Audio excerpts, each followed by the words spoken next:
conflict, a diplomatic solution that improves their lives and allows them to collectively determine their own future. With that, I'm happy to turn to your questions. Yes? Well, I'll start back there, as I promised, please. Okay. Great. Bear with me, please. Today's Houthis attack in Yemen is the second one in the last 10 days. So these attacks have been accelerated lately. Are we going to see now the same acceleration in the consideration process by the Biden administration to enlist the Houthis on the terrorist attack? To enlist them back on the terrorist attack? So list them. So this acceleration will be resulted in the same acceleration in the consideration process that's been taken care by the administration regarding putting them back on the terrorist attack. So your question is about the status of the Houthis and a potential redesignation. Well, as you know, the president spoke to this last week when he spoke to the nation in his press conference last Wednesday. He said that the question of the redesignation, potential redesignation of Ansarallah, the name for the Houthi movement, is under consideration. And so I'm not in a position to discuss any potential steps that might be considered. Here's what I will say, though.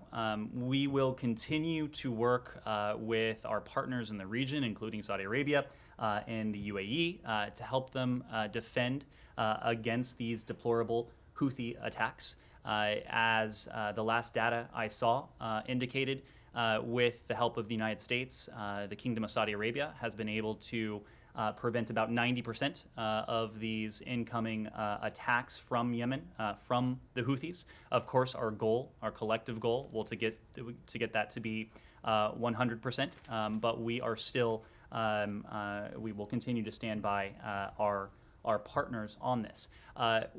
We are also, and we have, continuing to hold to account Houthi leaders for this reprehensible conduct. We have issued sanctions on key leaders and designations on key leaders in recent months, and we will continue to call upon all appropriate tools in our toolkit to hold these Houthis, those Houthi leaders responsible for these attacks accountable. We will not relent in designating Houthi leaders and entities involved in military offensives that are threatening civilians and regional stability, perpetuating the conflict, committing human rights abuses, or violating international humanitarian law, or exacerbating the very grave humanitarian crisis by, according to most accounts, is the most profound humanitarian crisis on the face of the earth.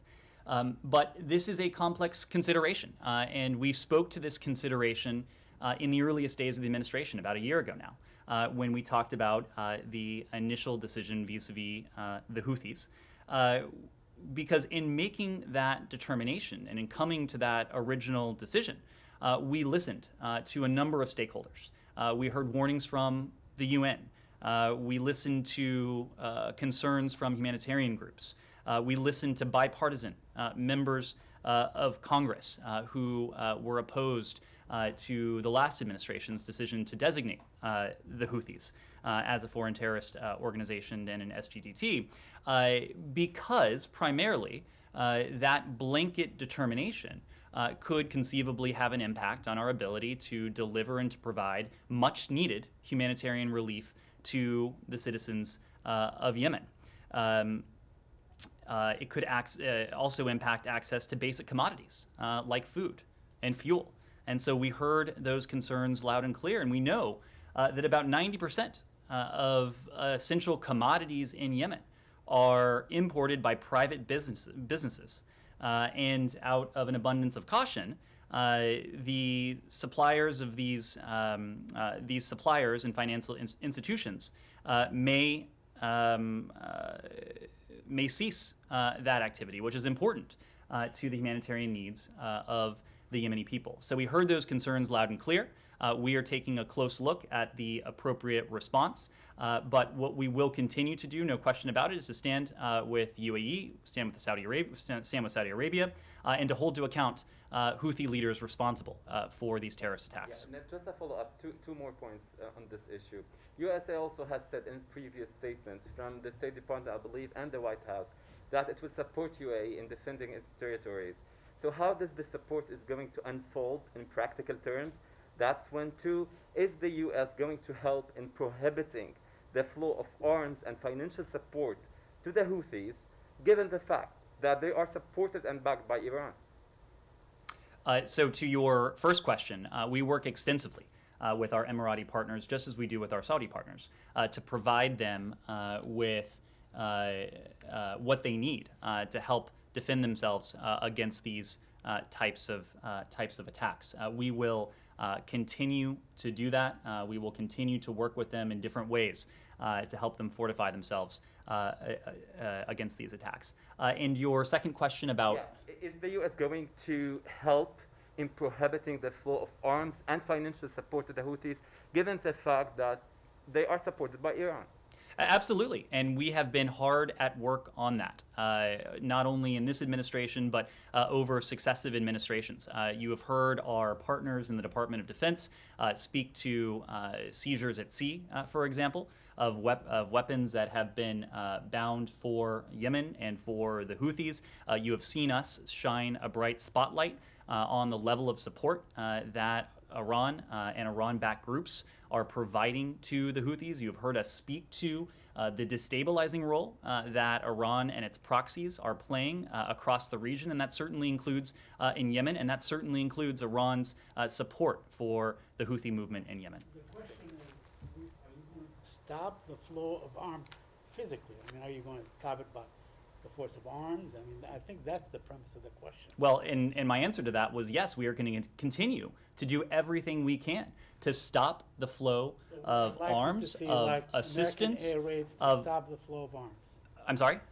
We're likely to see attacks intended to stop the flow of arms. You have seen consistent action by the part of this administration and previous administrations to stop the flow of arms, to stop the flow of supplies to the Houthis, and that certainly includes what the Iranians have provided. Kumar. Ned, on Russia, so there's going to be a call with the Europeans about deterrence. Sorry, let's close out Yemen, and then we'll come to Russia. Okay. The Houthis have claimed that they were targeting the U.S. airbase in UAE yesterday, and the U.S. military has said that they fired Patriots that intercepted their missiles. Will there be any U.S. reaction to the Houthis, and especially that they are targeting the U.S. forces in the UAE? We will continue to hold the Houthis to account for these terrorist attacks. We will do that in different ways. We have used a number of tools already, and I suspect you will see us continue to do that in the days and weeks ahead. Yemen, still? One more on Yemen. Sure. Has the U.S. reached any different conclusion about what the impact on aid delivery would be with the designation? And if not, why entertain the idea? Well, we are engaging with some of those same stakeholders I mentioned before to continue to hear their viewpoints, to garner their perspectives. Certainly, some of the concerns we heard about a year ago would still apply. The question is whether we can, whether a redesignation would be in the interests of the United States, would be in our security interests, would be in the security interests of our partners in the region, and would be in the interests we have in seeing an end to the conflict and the humanitarian emergency in Yemen. So it was a difficult, it's a difficult set of factors we're weighing, but as the president said, we are considering the decision. Anything else on Yemen, Humar? Okay, take two. On Russia, so there's going to be a call with the Europeans this afternoon with President Biden. I was wondering, this was asked in the White House briefing as well, but if you could shed light a little bit on what the administration hopes to achieve through this call and we've heard President Biden last week publicly acknowledge the cracks within NATO alliance as well as with the Europeans on how exactly to respond. Has there been any improvement since then with the Europeans? Are you closer to being on the same page, and is there any reason for us to expect that after this call you will be sort of, more on the same page on how to respond to minor incursion or major incursion, whatever that may be? Okay. Humaira, as you know, we were in Europe last week. We were in Kyiv.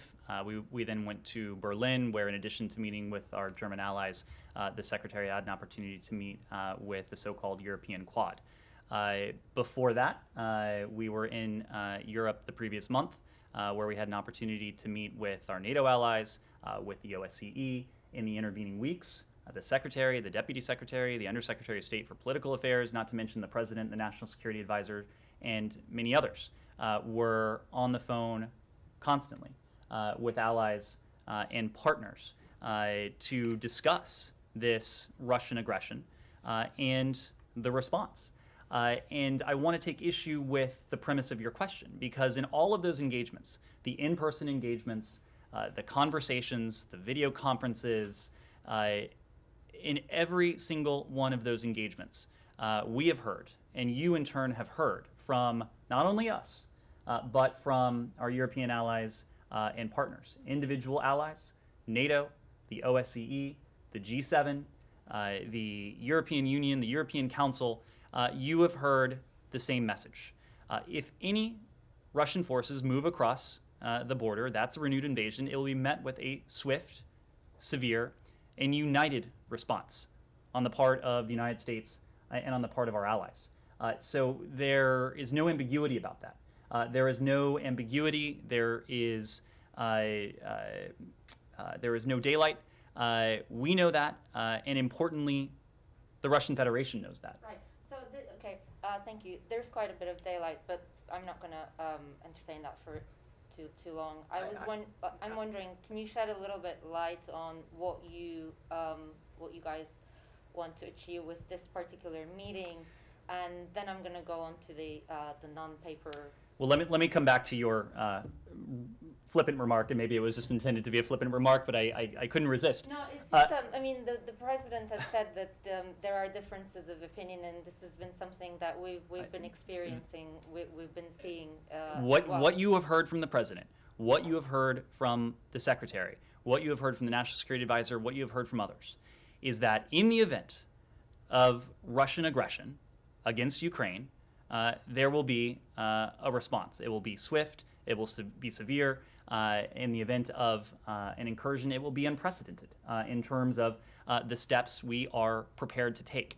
And you can say that there's daylight, but I hope you also take a look and listen to the statements that have emanated from European capitals, the statements that have emanated from NATO, from the OSCE, from the G7, from the European Commission, from the United States, from our allies standing next to Secretary Blinken, whether that was Foreign Minister Baerbock, whether it was other allies and partners with whom we have met in recent weeks and over the past 2 months. So one can claim there is daylight, but certainly if you take a look at the volume and the material that is prominently within the public record, I think that would belie that assertion. Are you guys going to be sending this non-paper like this week? Can you talk a little bit about the technicalities of that, what it would entail?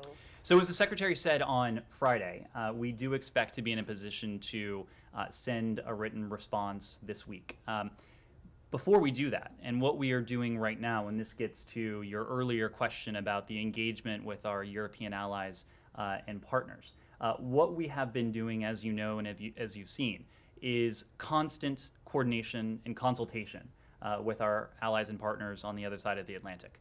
We've been doing this in terms of the unprecedented, swift, strong, severe, united response that Russia would endure in the event of further aggression, but we've also been doing it in the context of the written response that we will provide to the Russian Federation, just as we've been doing it in response to what we've been saying about areas where there may be the potential for progress on reciprocal steps that could enhance our collective security. And by collective security, I mean the security of the transatlantic community, but also potentially address some of the concerns that Russia has put forward. So as we consider the next step in our engagement, and that is in fact the provision of a written response to the Russian Federation, we are sharing those ideas we have shared those ideas with our European allies and partners. We are taking their feedback. We are incorporating that feedback into the written response. And when we're prepared to transmit it, we will. I do expect that will be this week. Francesco. Ned, so you said there's no daylight on the response, and we will see that. But there's clearly, and it's public out there, daylight on the characterization of the threat.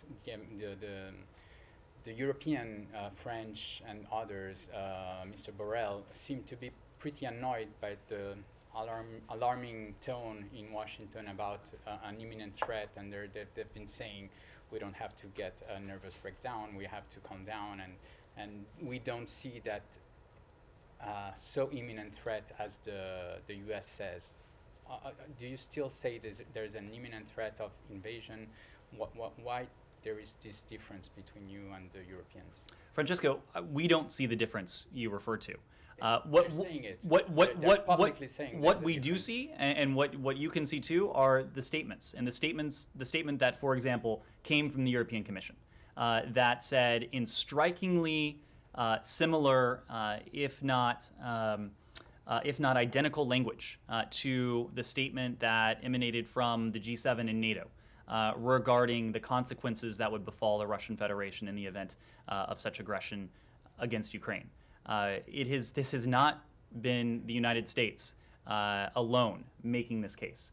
We have been speaking as a chorus with our European allies and partners, with multilateral institutions and bodies like NATO and the OSCE and the G7. And again, if you take a look at the language, and you won't be surprised to hear this was not unintentional, you will see strikingly similar language across our allies and partners and across these multilateral institutions.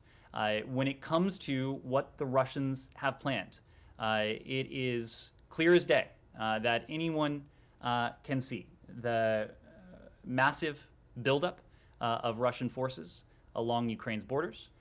We have been very clear about our concerns when it comes to other forms of aggression and provocations that the Russians might seek to take and have already taken. But there's only one person who knows what the Russian Federation has in store for Ukraine, and that's Vladimir Putin. Our goal has been to deter and to defend against any such plans, just as we are ready to continue down the path of diplomacy and dialogue. You have seen us continue down that path of diplomacy and dialogue in a sincere and steadfast way over recent weeks. The Secretary's travel to Geneva ultimately last week was just the latest step in that process that has also involved the Deputy Secretary in her meetings with the Russian Federation at the Strategic Stability Dialogue, the meetings at the NATO-Russia Council, the engagement in the context of the OSCE, and other allies have also been engaging the Russian Federation to this end. So to be very clear, we are prepared to continue down this path. This path can only be successful if it takes place in the context of de-escalation. But just because we are ready and engaged in the process and path of diplomacy and dialogue doesn't mean we aren't preparing with defense and deterrence. We are doing both at the same time, precisely because we are ready for either choice that Vladimir Putin makes. And do you consider there's an imminent threat of attack, that the attack could be imminent, immediate, as the Europeans say you are telling them, according to your intelligence? Well, we have been clear about this in any number of venues, including in the consular advisory we issued last night. The threat that we are seeing that is clear not only to us, but clear to any casual observer, given what is taking place along Ukraine's borders, what is taking place within what should be sovereign Belarusian territory, it is a cause for great concern.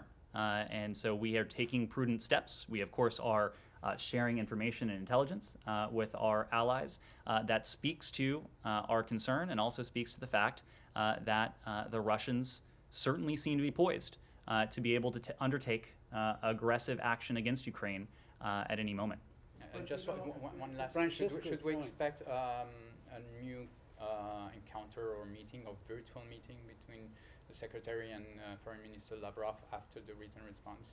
Well, you heard from the Foreign Minister last week. You also heard from the Secretary last week that we will provide a written response. We are open to additional engagements, in-person engagements, should it prove useful, if we think it could be constructive, if we think it should be the next element as we pursue the path of dialogue and diplomacy. So we're open to it. Rosalind. Following on Francesco's questions, a few minutes ago the Pentagon spokesperson said, and I'm roughly quoting here, that if NATO should activate the NRF, all told, the number of forces that the Secretary, Mr. Austin, has placed on heightened alert comes up to about 8,500 personnel. In that scope, the former U.S. ambassador to Ukraine, John Herbst, told NPR this morning that he thought that any talk of having U.S. forces forward deployed as an additional deterrent should have been done before now. Why has it come to this weekend that the Biden administration is deciding to put U.S. forces in a forward deployed position as part of NATO to basically send a message to Vladimir Putin? Well, let me make a couple points. First, I'm going to defer to my colleague and my predecessor to speak to the plans that the Pentagon is working on. But the president has been very clear about the consequences that would befall the Russian Federation if Russia were to move forward with additional aggression against Ukraine. We've spoken of the economic and financial consequences that Russia would endure. That would in many ways be unprecedented, measures that we very pointedly opted not to take in the aftermath of 2014. We have spoken of the additional levels of defensive security assistance that we would be prepared to provide to our Ukrainian partners, above and beyond the $650 million that we have provided to Kyiv within last year alone. That is more security assistance than has ever been provided in a single year to our partners in Ukraine. But the president has also been clear that if the Russians were to go forward, that we would reinforce the so-called eastern flank of NATO. But even as we have said that, we have never ruled out the option of providing additional assistance in advance of a potential invasion. And so there are a number of consequences that we have spelled out that the Russian Federation would endure. There are a number of steps that we are taking now in terms of our defensive security assistance to Ukraine, in terms of the deterrent messaging that we're putting forward about the consequences that would befall the Russian Federation, and now what you're hearing from my colleague at the Pentagon. Following on that, have these discussions about whether to use U.S. troops, has that been part of the ongoing response within the Biden administration before these reports became publicly known this weekend?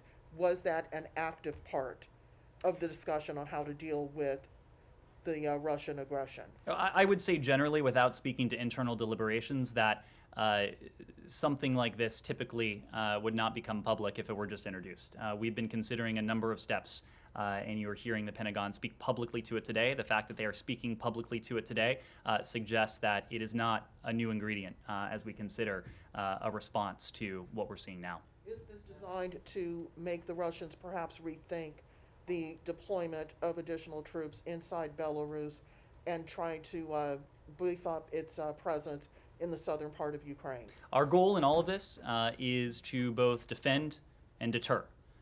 So we are taking a number of steps in the defense of Ukraine, including by providing defensive security assistance, but taking a number of steps to deter what the Russian Federation and what Vladimir Putin specifically may have in mind. So to your question, yes. And then one more. The U.S. ambassador to the UN gave a briefing earlier today, and the question came up, what sorts of conversations has she been having with other members on the Security Council about this situation? And Ambassador Thomas Greenfield even allowed that she has been talking with her Russian counterparts. What has she been charged with saying to Ambassador Nebenzia about the threat that the U.S. sees to Ukraine's sovereignty, and why hasn't the U.S. pushed for a Security Council meeting on this matter before Russia takes over the presidency next Tuesday?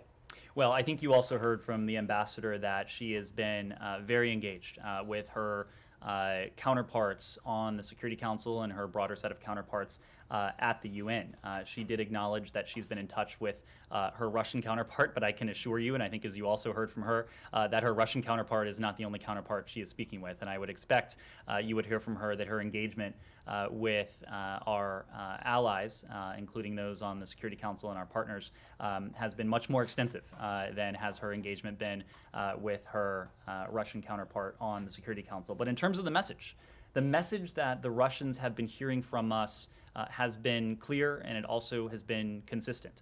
It has been clear and consistent in public. It's been clear and consistent in private. First and foremost, we prefer the path of diplomacy and dialogue. We believe it's the only responsible way to pursue a de-escalation and to put an end to Russian ongoing aggression against Ukraine and any other plans that the Russian Federation may have in store. They've also heard, and they've heard this in our private engagements, but also very publicly as well, that just as we are prepared for dialogue and diplomacy, we are pursuing defense and deterrence. And we've spoken to that extensively already today. But the Russians know, because they have heard it from us directly, that we are prepared to engage. They know that there are some issues where we think that dialogue and diplomacy may redound positively on our collective security, the collective security of the transatlantic community, and it could help respond to some of the concerns that the Russian Federation has made. But they've also heard from us, and this is just as important, that there are other areas, including NATO's open door policy, where there is no trade space, absolutely none. And so across all of our engagements, whether it is the Secretary, the Deputy Secretary, Ambassador Thomas Greenfield, those messages have been clear and consistent. Saeed. I want to change topic. Anything else on okay, I see there may be a couple other questions. Ben. The partial evacuation of the embassy clearly shows that you're concerned about the safety of Americans in Ukraine. And you've also made it very clear what would happen if Russia were to invade. Will you take this opportunity now also to warn Russia against harming any Americans and say what the consequence would be if they did? So let me take that question and make clear that we have no higher priority than the safety and security of Americans around the world. And last night, you heard us speak to the prudent steps we are taking in the context of our diplomatic community in Kyiv, knowing that the Russians have this large military buildup, that they could well be poised to take significant aggressive action at any moment. And so the authorized departure of non-emergency employees of our embassy and the ordered departure of dependents is part and parcel of and reflective of the paramount priority we attach to the safety and security of the American people. I don't want to go into private discussions, but we have made it abundantly clear to the Russians the priority we attach to the safety and security of the American people. They know that that is our highest priority. They know that we go to extraordinary lengths to protect their safety and security, and I'll leave it at that. In terms of the numbers of people, of Americans inside Ukraine, yesterday I know that the State Department wouldn't be drawn on exact numbers, but is that because you don't know how many, or you just won't say how many Americans are inside Ukraine? Our goal always is to provide you with timely and accurate information. And right now, we do not have an account that we consider to be accurate of the number of Americans, private Americans, who are resident in Ukraine. And I'll tell you why. You've heard this in the context of Afghanistan, but when Americans travel overseas, they, of course, are not required to register with the embassy in country. We always encourage Americans to register when they're traveling abroad with our so-called STEP system, but I think as many of you can attest, when you travel overseas, you may not always do that, and some of you probably have never done that. Similarly, when Americans depart the country, they would need to deregister themselves.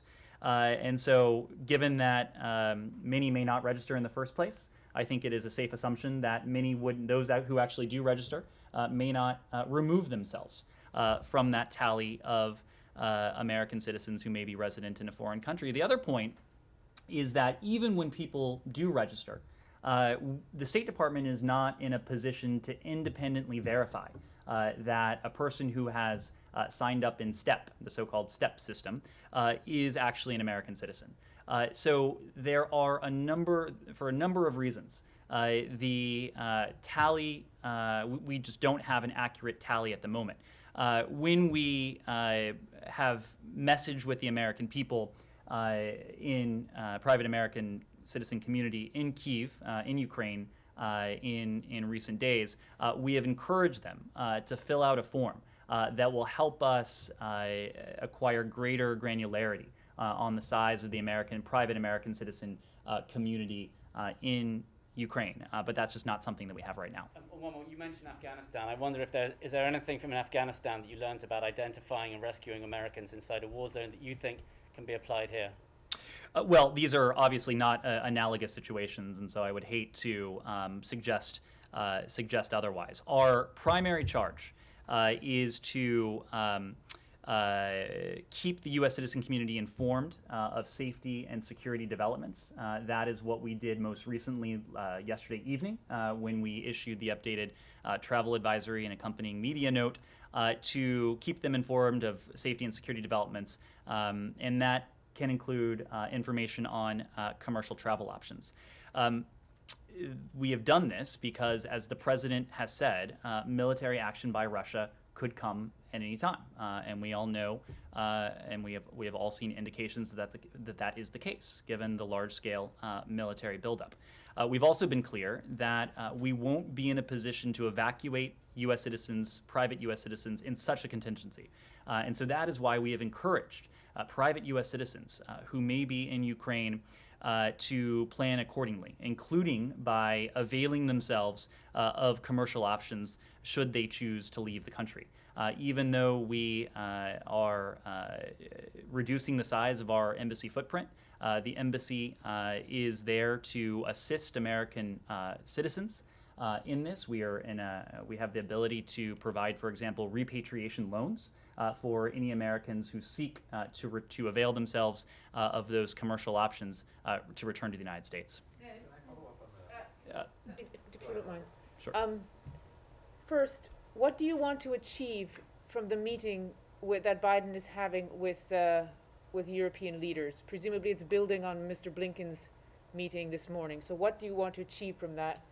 Two, in the meeting this morning that Mr. Blinken had with the European Council, did he get questions about the U.S. decision to start downsizing the embassy because some Europeans are not on the same page, and as Francesca was saying, we're suggesting that the rhetoric needed to be dialed down a bit, that there wasn't any difference in security to suggest an imminent attack. So what do you expect to achieve, and what did Mr. Blinken hear about the American approach? So as you alluded to, Barbara, the Secretary did take part earlier today in the EU's Foreign Affairs Council. He was invited by the EU High Representative Josep Borrell. To give you a flavor of that, the Secretary briefed his counterparts on his visit last week to Kyiv, to Berlin, and to Geneva as part of the effort we have spoken to de-escalate the tension that's been caused by Russia's unprovoked military buildup and its continued aggression against Ukraine. In the engagement this morning, the Secretary emphasized that we will continue to coordinate closely with the EU and its member states, in addition to the other multilateral institutions we've already mentioned. That's NATO, that's the OSCE, and with individual allies and partners. And in the course of this meeting, the Secretary demonstrated that by briefing them on the engagements last week, of course, including the engagement with Foreign Minister Lavrov. You saw that shortly after the meeting with Foreign Minister Lavrov concluded on Friday, the Secretary also had a chance to speak to his Ukrainian counterpart to back brief him on those discussions. And that's a practice we've undertaken in the course of all of our engagements with our European allies, our European partners, of course, including our Ukrainian partners, because we are operating by the maxim of nothing about them without them, nothing about Ukraine without Ukraine, nothing about Europe without Europe, nothing about NATO without NATO. So the Secretary's participation in the meeting today was another opportunity and another venue for us to do just that. The President, of course, has been deeply engaged in this as well. You saw that he convened his team both in person and virtually at Camp David over the weekend to discuss this. So it should not come as a surprise that the President will have an opportunity to speak to his counterpart on these very issues with that same maxim in mind. When it comes to the decision that we made last night, I just want to reiterate the core point, and that is that this is about one criterion and one criterion alone, and that is the safety and security of our team on the ground in Ukraine. And it was a prudent step when it came to the ordered departure of dependents. It was a prudent step when it came to the authorized departure of non-essential employees. But let me also be clear that that decision says nothing about our commitment to Ukraine's sovereignty and to its territorial integrity. Our commitment to Ukraine's sovereignty and territorial integrity is unwavering. The embassy continues to operate, and the chargé, of course, remains in Ukraine. The fact that we're taking prudent precautions for the sake of and the safety of U.S. citizens in no way undermines our support for or commitment to Ukraine. You've seen that support take any number of forms. Of course, the Secretary was just in Kyiv last week, where you heard him reiterate these messages next to President Zelensky, next to Foreign Minister Kuleba. We have continued to provide defensive security assistance. The first delivery of the additional tranche of $200 million that was authorized in December arrived in Kyiv overnight, Friday into Saturday.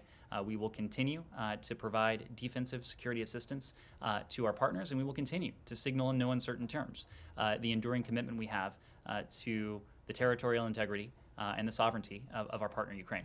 Yeah, please. Because you said again it's a prudent step, but the Ukrainian government clearly opposed this move, and the foreign ministry today called it excessively cautious. Is there a sense in the administration that this could have created a panic within Ukraine at a time when that's exactly what Russia is trying to do by stoking instability in the country? This is about one thing and one thing only. Consider the panic that it could have created. I'm sorry, did we what? Did you consider the panic that it could have created? What we considered is the safety and security of the American people. And this is a decision that only the United States government can make because it is a priority that we attach to the safety and security of, in this case, our colleagues and their families as well. This says nothing to our unwavering, unrelenting support for our Ukrainian partners. It is about one thing and one thing only, the very narrow safety and security considerations of our colleagues. But this, combined with the Pentagon's announcement today about putting 8,500 troops on standby, in addition to the very public posturing on Friday with the arrival of the new lethal aid, it does seem like you are escalating your pressure here on Russia in some way. Do you reject that? Do you think that your posture has changed at all? This is about defense and deterrence. What we are concerned about is the possibility of Russian aggression. That is not about defense. That is not about deterrence.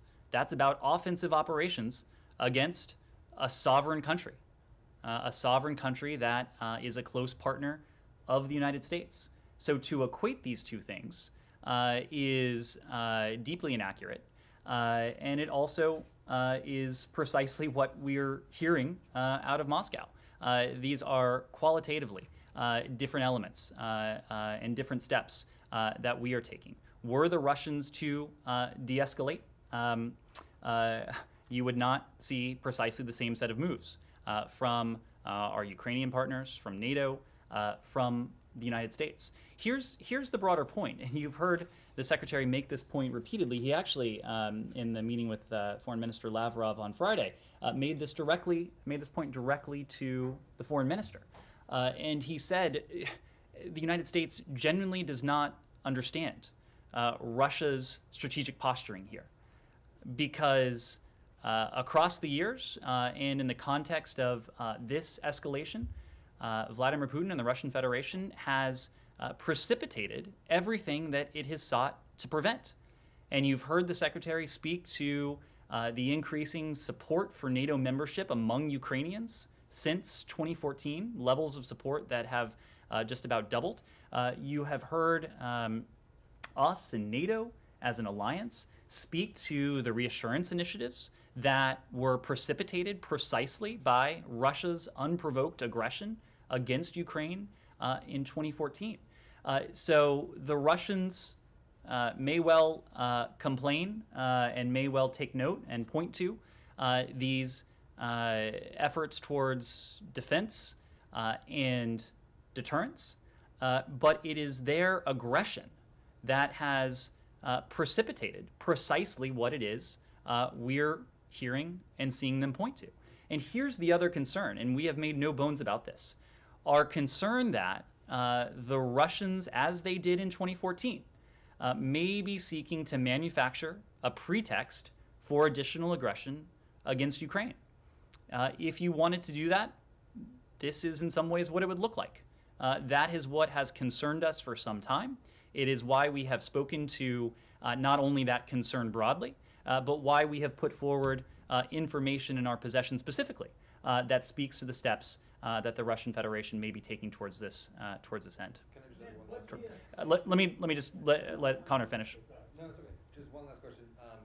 Specifically on the question of NATO's unity, the Ukrainian foreign minister again said that Germany is undermining unity in the alliance, in part because they're blocking Estonia from transferring weapons. They won't provide weapons themselves. The comments from their naval chief over the weekend or last week. Give any response to that? This idea that Germany is not doing enough within the alliance to support a unified front. The Secretary had a chance to meet not only with Chancellor Scholz, but also with Foreign Minister Baerbock last week in Berlin. And the Foreign Minister was actually asked this question standing right next to the Secretary. And she spoke to precisely what Germany is doing, the important contributions that Germany is making to Ukraine. I will leave it to Germany to speak to those important contributions. But to be clear, there is no daylight among our allies and our partners about the serious consequences that would befall the Russian Federation if it were to go forward. Just one thing on Ukraine. One final thing on Ukraine. De-escalation. What would de-escalation look like? I mean, do they have to? Now, it is alleged that they have 100,000 troops in their own territory along the border. So de-escalation would look like maybe if they withdrew 25,000 troops, 50. I mean, what would de-escalation look like? It could include that. I'm not going to be prescriptive. Is there like a figure you would like to see? Look, I'm not going to be prescriptive about that. I think de-escalation can take many forms.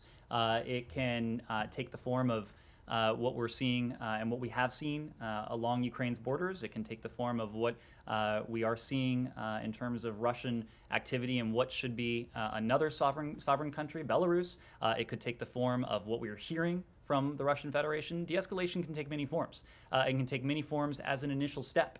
And that is what we would like to see with the end goal in mind of seeing Russian forces return to their permanent barracks to cease this and put an end and reverse this buildup along Ukraine's borders, to cease with the aggressive rhetoric, de-escalation can take many forms. We would welcome any of it. Only if Russian forces are back in their barracks at all time will be considered de-escalation. No, my point is that there are many forms de-escalation can take. There's also a continuum. We would welcome, at least as an initial step, any form of de-escalation. Yes. Yeah. Are you aware of the meeting that will be held in Paris on Wednesday between Ukrainian and Russian officials? And do you expect any breakthrough? Yes. So I do not expect any American involvement in that. Let's see. As you know, we're consulting with allies and partners, including Ukraine, to determine the next steps, and we're in communication with the Russian Federation as well, as we've said. We do believe that diplomacy is the best path forward, and we're prepared to support dialogue and diplomacy that serves to de-escalate tensions. So we are supportive of those efforts that are undertaken on the part of the Russian Federation in good faith. Have you seen the tweets of your Ukrainian counterpart, spokesperson? He tweeted while we were in the briefing. I'll read super quickly. There are 129 diplomatic missions in Ukraine. Of these, only 4 have declared the departure of family members of personnel: US, UK, Australia, and Germany. The rest, including EU, OSCE, COE, NATO, and UN, have not expressed their intention to follow such premature steps. Do you have a response to that? I don't. Clear that I don't have a response to that. My only comment would be what you've heard me say before. This is based on one criterion and one criterion alone. It's a priority we attach to the safety and security of our colleagues in Ukraine. Okay, I have an Iran question. Anything else on Russia, Ukraine? Yes. A follow-up on evacuation. I'm from Ukrainian media, Welcome. I want to make it clear that United States did not evacuate their diplomats even during the worst day over the last 8 years. And Kyiv is far enough from Russian border. Does it mean that from your knowledge and from your intelligence, our capital, Ukrainian capital, is targeted and it is the main target of Russian invasion? Well, look, of course, I'm not going to speak to any intelligence, but as we've said, including in our announcement last night, we are doing this as a prudent step because of continued Russian efforts to destabilize the country and to undermine the security of Ukrainian citizens and others visiting or residing in Ukraine. And United States officials have repeatedly mentioned, and that you don't give up on diplomatic efforts on Russia. Could you please clarify? You have already mentioned about security, collective security. What precisely do you mean? Where is the room for negotiation with Russia, and what is the subject of compromise? So we have consistently said that we are willing to engage in dialogue and diplomacy, and we have engaged in dialogue and diplomacy with the Russian Federation, knowing, of course, that the Russians have published their 2 treaties. There are certain elements in those treaties, as you've heard us say repeatedly, that are absolute non-starters, including NATO's so-called open door policy. But there are other areas where dialogue and diplomacy could help improve our collective security, transatlantic security. I would make the point that even before this Russian military buildup along Ukraine's borders started, we had already undertaken 2 convenings of the Strategic Stability Dialogue.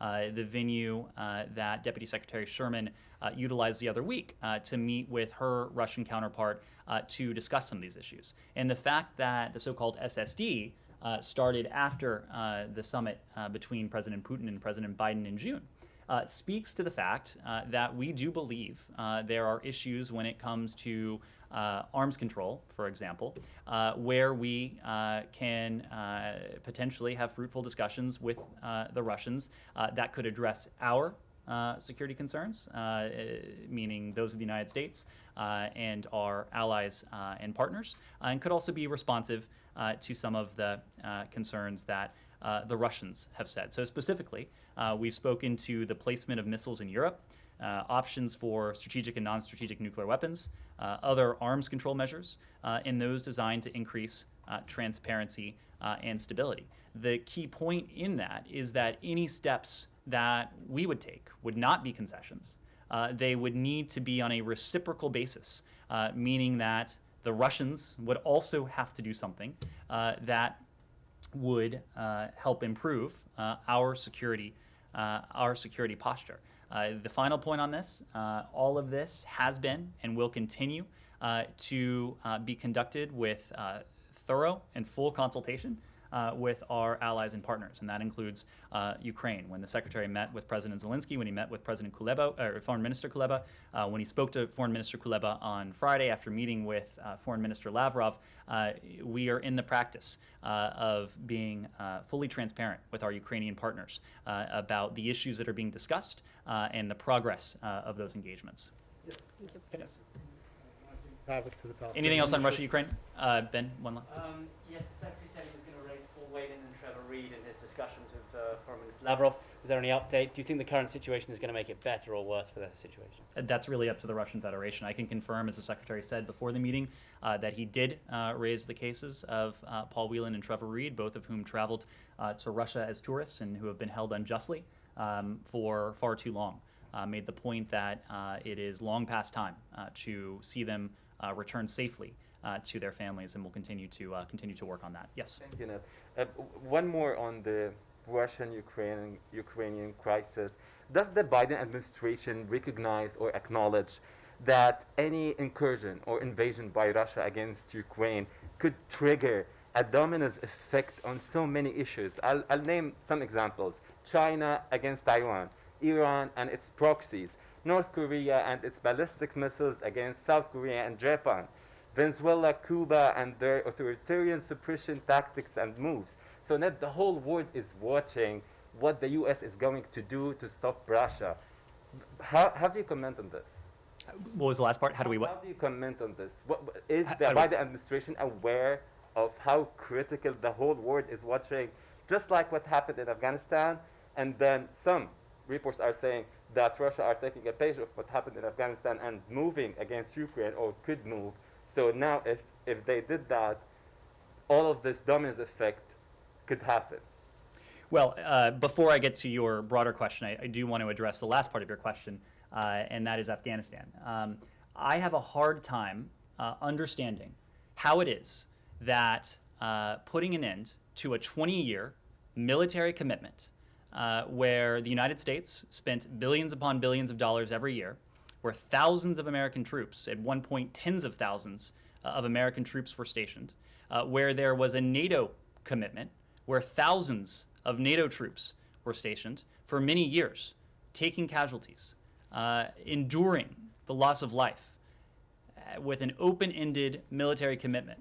How were that still to be the case? How we would be better strategically positioned to take on what we're seeing now from the Russian Federation. The president was clear when he made his announcement that we would be putting an end to our military engagement in Afghanistan, that part of the reason that we were doing so was not only to prevent another generation of American service members or NATO service members from fighting and potentially dying in Afghanistan, but to allow us to focus on the threats and the opportunities of the 21st century. And so as we take on this Russian aggression, as we seek to engage on this path of defense and deterrence, that is precisely what we are doing. So I just wanted to address the point about Afghanistan. I think the point is the administration appears to have turned its back on its allies there, and many people saw it as such.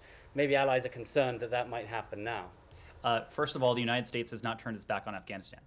You have seen us consistently partner with and demonstrate our enduring commitment to the people of Afghanistan. And we've done that in any number of ways. I need not run through them right now because we do this consistently. So anyone who is taking any lesson other than the fact that the United States felt it was time to put an end to what had been an open-ended military commitment where thousands upon thousands of American troops have fought and thousands had died and same for NATO as well, sapped the United States and our NATO partners of billions upon billions, trillions over the course of 20 years.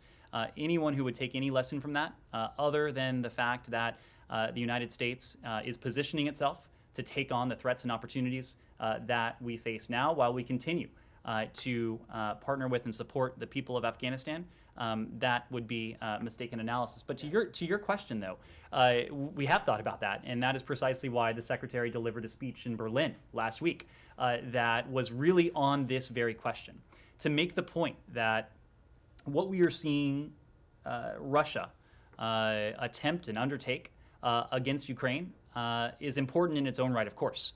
Ukraine is a close partner. We have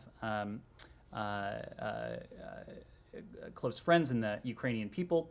But in some ways, this is as important as Ukraine is, even bigger than the question of a conflict, Russian-produced conflict between Russia and Ukraine. This is about what should be the inviolable rules of the so-called rules-based international order. What should be the inviolable rules that for the past 70 years since the conclusion of World War II has protected and really allowed unprecedented levels of security, of stability, of prosperity. That includes in Europe, but it also includes in areas well beyond that.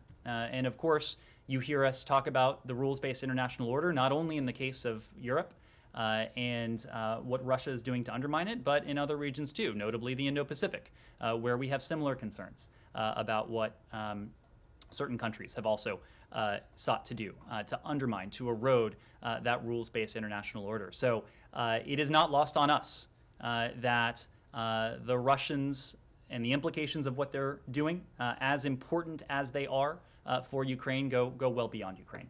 I have questions on Iran and Kuwait. Okay. So, sir, I'll come back to you, Said. Said, you've already asked a question. You've already asked a question during this briefing. I understand. I want to change topics, though. I want to ask you about the Palestinian American who died in Israeli custody on the 12th of January. Now, I know that you called on the Israelis that you wanted to see what were the circumstances and so on. First of all, did they respond to you? I mean, that could be any one of my brothers. You know? I'm sorry, what was the last part? I mean, that could be, never mind. I'm just saying, did they respond to you? So we have not yet seen a final report from the Israeli government. We continue to support a thorough investigation into the circumstances of the incident. We welcome receiving additional information from the Israeli government as soon as possible.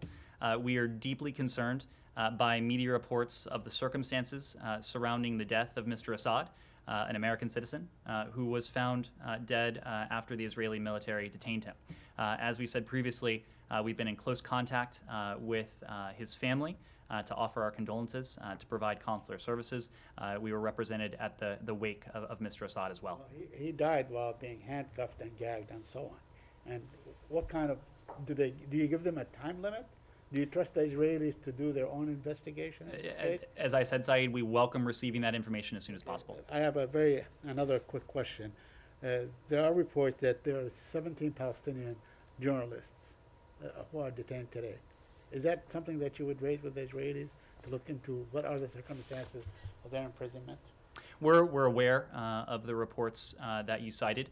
As we do around the world, we support independent journalists and media organizations, and you've heard us speak before of the indispensability of their reporting, especially in areas where tensions are high or conflict may erupt. We believe that respect for human rights, for fundamental freedoms, and a strong civil society are critically important to responsible and responsive governance. And finally, the U.S. Ambassador to the United Nations last week spoke out and highlighted the settler violence and aggression against the Palestinians. Yet we have seen only, increase in the violence over the past few days. Is that something that you would raise, or you are too busy with issues like Ukraine and Iran and all these things? I mean, understandably so. Saeed, we're a large government. We're a large department. not to use an overused metaphor, but we can walk and chew gum at the same time. When it comes to the issue you raised, you have heard us speak to this. You cited some comments recently. The State Department has previously commented on this as well. We believe it is critical for all parties to refrain from steps that exacerbate tensions and undercut efforts to advance a negotiated two-state solution. This includes violence against civilians and settler violence. Sure. So 2 Iran questions. Yeah. Sure. Yeah. Iran's foreign minister on Monday said they're ready to consider direct talks with the United States if they feel they can get a good deal with guarantees. Either way, has there been any communication on this? And are you guys considering having direct talks with them? Humaira, as you know, we are prepared to meet directly. We have consistently held the position that it would be much more productive to engage with Iran directly on both JCPOA negotiations and on other issues. This extends to bilateral as well as multilateral formats. Meeting directly would enable more efficient communication, which is urgently needed to swiftly reach an understanding on a mutual return to compliance with the JCPOA. We've made this point before, but given the pace of Iran's nuclear advancements, time is running very short until the non-proliferation benefits that the JCPOA conveyed as initially drafted in 2015 and implemented in 2016 are outweighed by the nuclear advancements that Iran has made.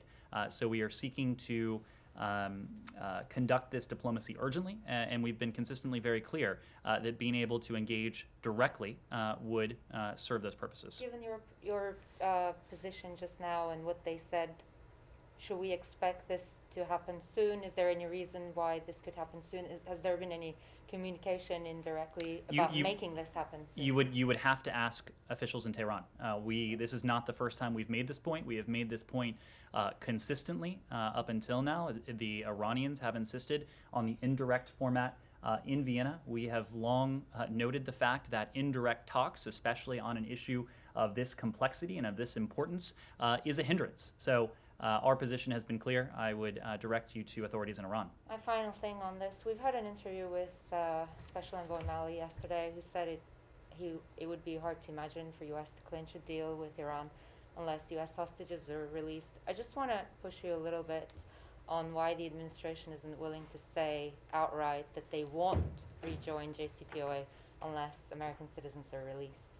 Well, what the special envoy said is that it is, quote, very hard for us to imagine getting back into the nuclear deal while 4 innocent Americans are being held hostage by Iran. Yeah. This is a point he has made repeatedly before. So this is should not be news. It also, I can tell you, is not news to the Iranians.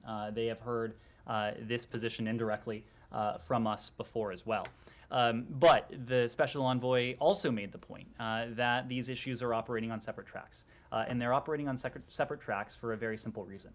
A mutual return to compliance with the JCPOA is, at best, an uncertain proposition.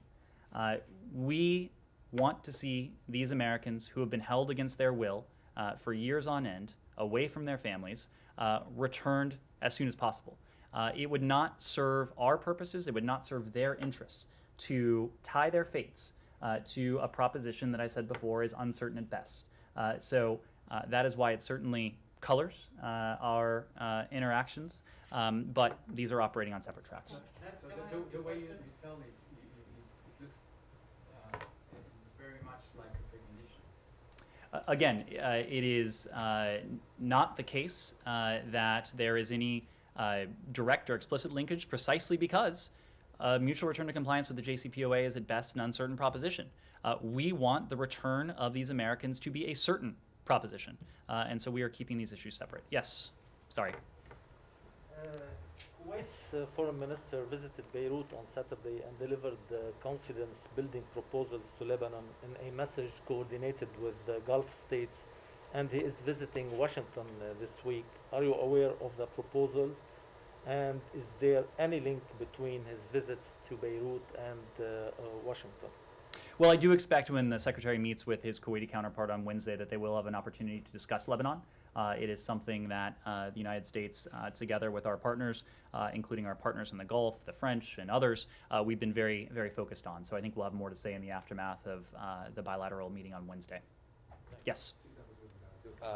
For our colleague Tracy Wilkinson on Honduras, rival factions in its Congress may derail Thursday's inauguration of the new president, whom the State Department was quick to embrace. Vice President Harris is scheduled to travel for the inauguration. Is the U.S. doing anything to defuse that crisis? Well, what I'll say is that the selection of the new provisional leadership at the Honduran National Congress is a sovereign decision of Honduras. We look forward to deepening our work together with the incoming Castro administration and Hondurans from across the political spectrum to advance our shared interests. We call on political actors to remain calm, to engage in dialogue, to refrain from violence and provocative rhetoric, and we urge their supporters to express themselves peacefully while respecting the rule of law. As you know, Vice President Harris has already had an opportunity to be in touch with President-elect Castro to congratulate her on her historic victory as Honduras's first woman president. In that conversation last month, they discussed their shared interest in working together to address the root causes of migration, to promote inclusive economic opportunity for the people of Honduras, to improve to combat corruption, to reduce security threats, and to improve access to health and education. One on Turkey for my VOA colleague. Sure. Do you have was there a follow-up? No, another question. So go ahead, Laura. So, if you don't mind, my VOA colleague wondered if there's any reaction from the State Department to two cases regarding restrictions on free expression in Turkey. One is last Saturday, a well-known Turkish journalist was jailed for insulting President Erdogan. Today, the state has fined the TV channel for which she works. The second case is a famous musician who was getting threats by Islamist and nationalist groups for something she wrote a while ago, and President Erdogan threatened to silence her during Friday prayers, saying, quote, "It is our duty to cut those tongues," unquote. Do you have any reaction to these cases? Well, this applies in Turkey, but it is universal in its application as well, and that is the fact that we believe freedom of expression strengthens democracy, and it needs to be protected, even when it involves speech some may find controversial or some may find uncomfortable. We're aware of and we're disappointed by the detention and arrest of Sedef Kabas, one of the cases you referenced, and those principles apply equally to Turkey as they do to any other country. Burkina Faso, the military has taken to TV to declare that they're in power. The president's office denied that, but the president hasn't been seen. Are you aware of what's unfolding? Is there a coup? Have you begun an assessment of whether or not there is one? Well, we're aware of reports that the president of Burkina Faso has been detained by members of the country's military. Our embassy team in Ouagadougou is monitoring the situation and maintains communication with international partners, as well as with officials from President Kabore's government. We call for the immediate release of President Kabore and other government officials, and for members of the security forces to respect Burkina Faso's constitution and civilian leadership. We urge all sides in this fluid situation to remain calm and to seek dialogue as a means to resolve grievances. Our embassy in Ouagadougou has advised U.S. citizens in Burkina Faso that a mandatory curfew has been implemented by local authorities, and U.S. citizens are advised to take shelter, avoid large crowds, and to monitor local media for updates. The U.S. provides a significant amount of aid to Burkina Faso. Are you undertaking a coup assessment? So this is an evolving situation. It's a situation that remains fluid. It has continued to develop even within recent hours, so it's too soon to characterize, at least officially for us, the nature of ongoing developments. We have called for restraint by all actors as we carefully review the events on the ground for any potential impact on our assistance. Iran, very quick follow-up. AFP just reported that, or attributed to a high-level American officials as saying you would like to see direct talks with Iran.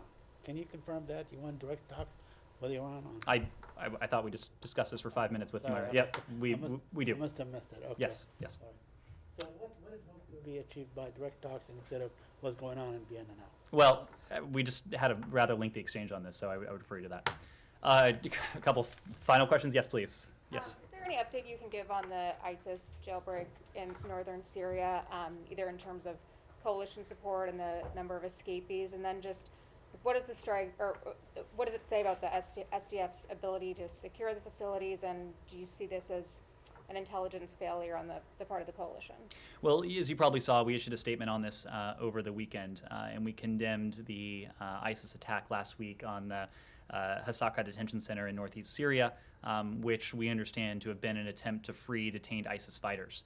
We commend the SDF for their swift response and continued commitment to the fight against ISIS. And this attack, in our mind, highlights the importance of and the need to fully fund the global coalition to defeat ISIS's initiatives to improve and secure humane detention of ISIS fighters, including by strengthening detention facility security.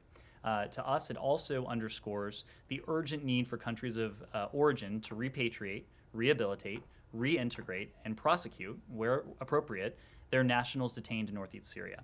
We remain committed to the enduring global defeat of ISIS, working by, with, and through the coalition and our local partners. But beyond that, for tactical developments on the ground, I need to refer you to DoD. Ben. Last night the State Department said that if there was an invasion of Ukraine, that the US would be unable to evacuate its citizens. I wondered if you could just explain why that would be. Ben, this is historically always been the case. Our primary charge is to provide updates and developments and to ensure communication to the private American citizen community in any country, including when we undertake something like order departure or authorized departure. I know the recent experience of Afghanistan may color the sense that some people have about this, but Afghanistan, for reasons that we all know well, was unique. It was something that the United States government had not done before. And as you have heard us say, in the context of Ethiopia, Ukraine, and other countries, our charge is to continue to provide informational updates to the American citizen community, to provide them services, including repatriation loans, should they need to avail themselves of commercial options. Those commercial options, of course, still exist in the case of Ukraine. That is why last night's advisory urged Americans to consider availing themselves of those commercial options, and the embassy stands ready to assist in those efforts. Thank you all.